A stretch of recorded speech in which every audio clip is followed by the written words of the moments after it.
नमस्कार, मैं अनुनय झा, डीएम महाराजगंज। आज हम आपको हमारे पोलिंग बूथ पे जिन अधिकारियों की ड्यूटी रहती है और उनका क्या काम है और मतदाताओं को किस तरीके से अपने पोलिंग बूथ में जाके अपना वोटिंग करना है, उसके बारे में प्रशिक्षण देंगे।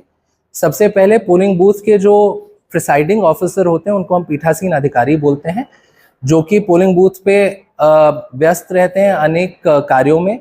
उनका जो दायित्व होता है वो सबसे इम्पोर्टेंट होता है कि किसी भी पोलिंग बूथ पे शांतिपूर्वक और निष्पक्ष तरीके से चुनाव करवाएं। इनके पास फॉर्म्स होते हैं, फॉर्मेट्स होते हैं जो इनको भरने पड़ते हैं रिगार्डिंग कि कितना पोलिंग परसेंटेज हुआ है बूथ पे, कितने महिलाओं ने वोट किया, कितने पुरुषों ने वोट किया, क्या कोई अप्रिय घटना किसी बूथ पे घटित हुई कि नहीं। And overall incharge including law and order and security पूरे बूथ का पीठासीन अधिकारी होते हैं। उसके बाद हमारे पोलिंग बूथ पे डिफरेंट पॉलिटिकल पार्टीज के पॉलिटिकल एजेंट्स होते हैं। ये एजेंट्स कैंडिडेट्स द्वारा नियुक्त किए जाते हैं। इनके पास भी वोटर लिस्ट होती है और वोटर लिस्ट के माध्यम से ये आइडेंटिफाई करते हैं कि कौन से वोटर्स आए और किन्होंने वोट दिया।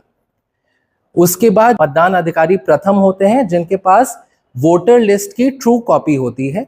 इन्हीं के पास जो भी वोटर होते हैं वो आते हैं, वो अपना एक वोटर इंफॉर्मेशन स्लिप और एक आई कार्ड, जो कि इलेक्शन कमीशन ऑफ इंडिया द्वारा निर्धारित आई कार्ड्स हैं, एपिक के अलावा वोटर कार्ड के अलावा 12 ऐसे आइडेंटिफिकेशन कार्ड्स होते हैं, उनको दिखाते हैं।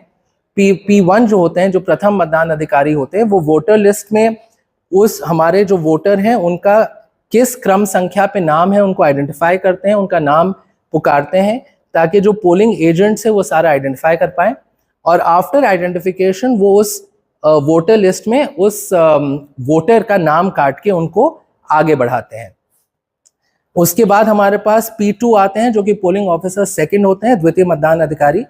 इनके पास एक पर्ची रहती है जिसमें वो लिखते हैं कि किस क्रम संख्या में वोटर द्वारा अपना वोट दिया जा रहा है। सपोज कीजिए मैं पहला वोटर हूं बूथ पे, तो मुझे इस पर्ची में वो लिखेंगे कि मैं पहला वोटर हूं, और मेरे लेफ्ट हैंड की तर्जनी पे वो अमिट स्याही लगाते हैं, जो इनडेलिबल मार्क होता है, जो कि आइडेंटिफिकेशन होता है कि अब मैं वोट करने जा रहा हूं। इसके बाद हम जब P2 से आगे जाते हैं तो P3 जो हमारे तृतीय मतदान अधिकारी होते हैं, उनके पास रिस्पॉन्सिबिलिटी रहती है कंट्रोल यूनिट की, यानी ईवीएम की जिम्मेदारी रहती है। उनको हम ये क्रम संख्या वाली पर्ची देते हैं और फिर उसके बाद वो हमारा जब इंडेलिबल इंक जो अमिट स्याही है उसको जब चेक करते हैं, उसके बाद हमें वो अलाउ करते हैं आगे जाके वोटिंग के लिए। इनके पास जो कंट्रोल यूनिट है उसी से हम अपनी वोटिंग की पूरी प्रक्रिया संपन्न कर पाते हैं।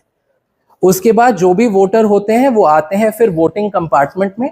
वोटिंग कंपार्टमेंट इस तरीके से बनाया रहता है कि किसी को भी ये ना पता चले कि हम किसको वोट करें, और सीक्रेसी ऑफ बैलेट जो है वो पूरी तरह मेंटेन रहती है। जब मशीन को रेडी करते हैं तो फिर हमारा बैलेट यूनिट और वीवीपैट रेडी हो जाता है। अगर जैसे सपोज कीजिए हमने कैंडिडेट नंबर 1 को वोट करना है, तो आप देखेंगे कि 1 पे मैंने क्लिक किया है तो वहां पे उसका बटन भी जल रहा है, और वीवीपैट में भी अल्फा, कैंडिडेट नंबर 1 भी अल्फा है और वीवीपैट में भी अल्फा ही आ रहा है। तो ये प्रूव करता है कि हमारा जो वोट गया है वो सही कैंडिडेट पे गया है, उसके पर्ची के द्वारा भी। वंस वोटिंग प्रक्रिया पूरी कंप्लीट हो जाती है, उसके बाद वोटर अपना वोटिंग बूथ से निकल के अपना वो एग्जिट कर जाते हैं, और इसी तरीके से किसी भी बूथ पे वोटिंग की प्रक्रिया पूरी तरह कंप्लीट की जाती है।